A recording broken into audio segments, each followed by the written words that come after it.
Post eis mortem, prepositional phrase. Nihilo minus, I think you might have a note on nihilo minus.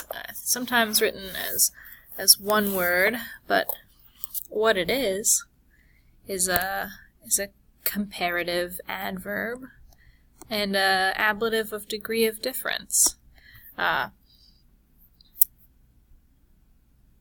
No less, right? Less by nothing.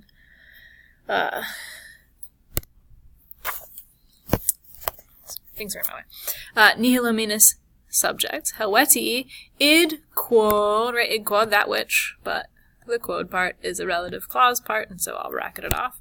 The Helvetii id facere conanter. Conanter, to facere, right? Explaining the infinitive. To facere id quod constituerant. Namely, that they would exeant a finibus suis. Ubiam se ad eam rem paratos esse. We had an accusative and an infinitive. Do we have a verb that explains it? We sure do. They arbitratied that se, subject, paratos esse, infinitive, ad eam rem. Okay. So when they arbitratied that say paratos esse ad eam rem, what did they do? Object, number up to, object, bam. And it's really, really nice, right? Because what we got is like some suspense, you know? When they were ready, they, okay. All their opida, as many as this many, right? Their weekos, up to quadringentos, the reliqua privata aedificia. What are they going to do with all of these things? Oh, they incendunt them. Cool. And we've already read this in English, but we know why.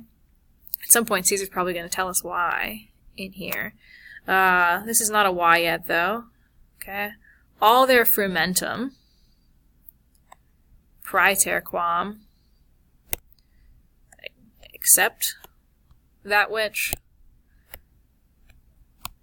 that quod they were portaturi secum. Okay, what are we going to do with the frumentum? Oh, also comburant, right? Two different verbs that, similar. One is things, and the other one is frumentum, growing in the field. Well, kind of. They comburant that, right? So they incendunt their opida, and they comburant their frumentum. But more or less the same thing in English. Oh, here's why, right? And we're asking ourselves why.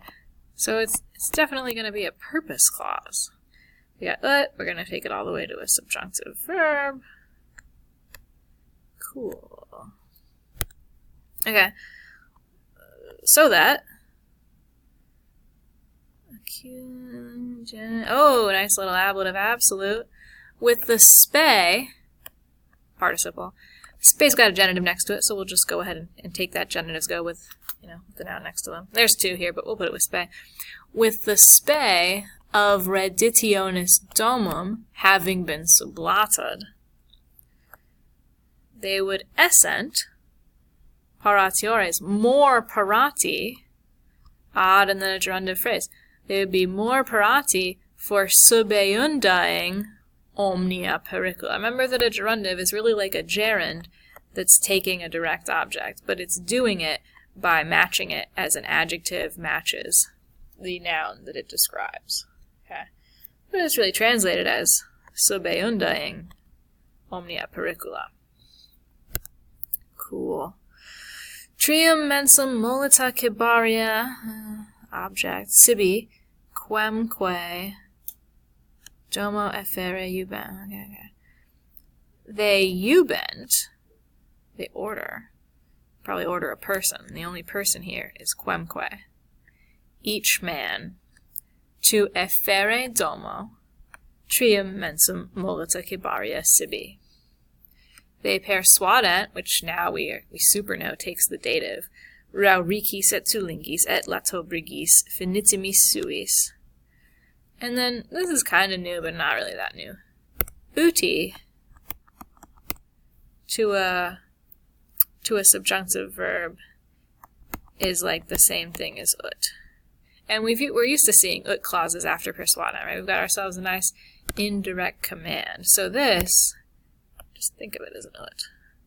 So they persuadent these guys. Ut, we need a verb, and here it is. And so it's a long ut clause, but it's an ut clause. Alright. They persuadent these guys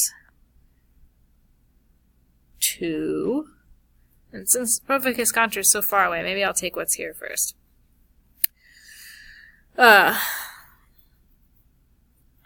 Or really, that they would do that verb. Eodem usi, okay. Participial phrase, participle and then a thing before it. And this thing after it all goes together. That having usied, which is a puffy verb, right? It's the u in puffy. That having usied the eodem concilio, namely, we get this little ablative absolute. What was that concilio again? Oh, yeah. With suis opidis and weekis having been exustist, there's another verb that means the same thing as those guys, right? With their opidis and weekis having been exustist, right? That having usid eodem concilio, with their opidis and weekis having been exustist, they should proficis conter unacum eis. Oop, more people, direct object. And the boios, relative clause describing them, cui transvenem incoluerant et in agrum noricum transierunt and noreamque opugnarant. And something about the boios, relative clause, qui transvenem incoluerant and in agrum noricum transierant and noream opugnarant. Syncopated form, right? Opugnarant should raise some flags. Should be like, what's going on there?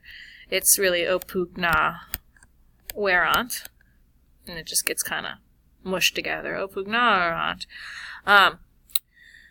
Rekeptos, describing those boios. Sorry. Rekeptos ad se socios is all really one people, but we'll see. So they're the objects of ascisunt sibi. Okay? And they ascisunt to themselves the boios, having been rekeptos ad se as socios.